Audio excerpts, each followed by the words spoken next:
ፍቅር እውር ነው የሚለውን የተለመደ አባባል ሁላችንም እንሰማዋለን። ነገር ግን ዛሬ የምናያቸው ጥንዶች ይህንን አባባል አልፈው የሰውን ልጅ አእምሮ ሙሉ በሙሉ የሚፈታተኑና ለማመን እጅግ የሚከብዱ ናቸው። ለመሆኑ በአያትና በልጅ ዕድሜ የሚበላለጡ የቁመታቸው ልዩነት ሲታይ ፍጹም የማይቻል የሚመስሉ አልፎ ተርፎም የሰውን ልጅ ትተው ግዑዝ ነገሮችንና የኮምፒውተር ምስሎችን ያገቡ ሰዎችን ታሪክ ያውቃሉ? ፍቅር ምንም አይነት ገደብ፣ ሕግና ድንበር እንደሌለው የሚያሳዩ በዓለማችን ላይ ያሉ እጅግ ያልተለመዱና አስገራሚ ጥንዶችን ይዘንላችሁ ቀርበናል። በተለይ በቪዲዮ መጨረሻ ላይ የምንመለከተው ጋብቻ በዓለማችን ታሪክ የመጀመሪያውና እጅግ አስገራሚ የሆነ የፍቅር ታሪክ ነው። እስከ ቪዲዮ መጨረሻ አብራችሁን ቆዩ። በአምስተኛ ደረጃ ላይ የምናገኘው በብራዚል የሚኖሩትን ፍጹም አስገራሚ የቁመት ልዩነት ያላቸውን ጥንዶች ነው። ሴቷ ኤልሳኒ ዳሲልቫ ትባላለች። ቁመቷ 2 ሜትር ከ3 ሳንቲሜትር ወይም 6.9 ጫማ ሲሆን በአንጻሩ ፍቅረኛዋ ፍራንሲናልዶ ቁመቱ 1 ሜትር ከ63 ሴንቲሜትር ወይም 5.4 ጫማ ብቻ ነው።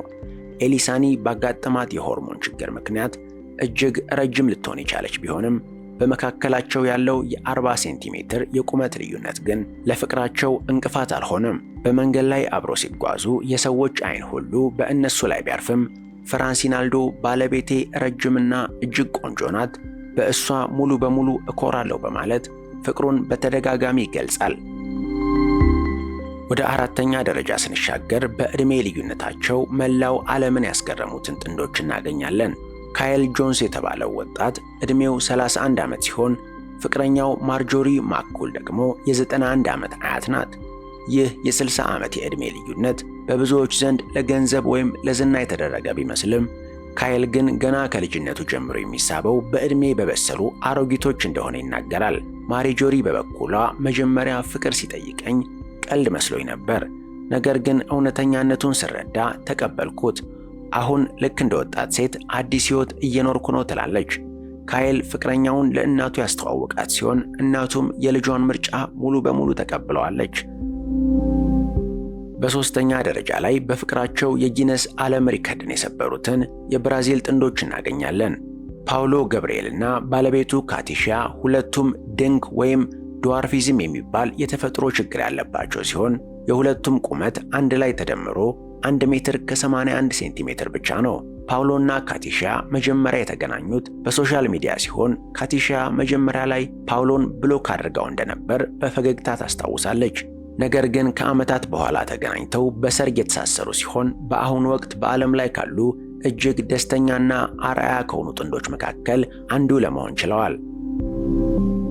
በሁለተኛ ደረጃ ላይ የምናገኘው ፍጹም አስደናቂና እብድ የሚመስለውን የጃፓናዊውን አኪኮ ኮንዶ ታሪክን ነው።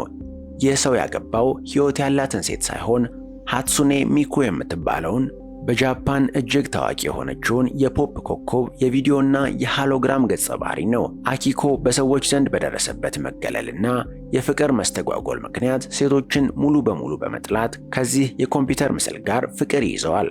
እንደ አውሮፓውያን አቆጣጠር በ2018 ከ30 በላይ እንግዶች በተገኙበትና $18,000 በፈጀ ትልቅ ሰርግ ይችን የአኒሜሽን ገጸ ባህሪ በይፋ አግብቷል። በቤቱ ውስጥ በሆሎግራም ማሽን አማካኝነት የምታናግረውን ባለቤቱን በየቀኑ እየተንከባከበ ይኖራል። በመጨረሻም በአንደኛ ደረጃ ላይ የምናገኘው የሰውን ልጅ አእምሮ ሙሉ በሙሉ የሚያስደነግጠውን የኤሪካን ታሪክ ነው።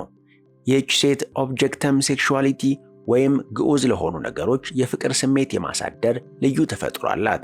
ኤሪካ ከዚህ ቀደም ከቀስት ጋር ፍቅር የነበራት ሲሆን እንደ አውሮፓውያን አቆጣጠር በ2007 ግን በፈረንሳይ ፓሪስ የሚገኘውን ታዋቂውን የኤፍል ታወርን ሕንፃ በይፋ አግብታለች።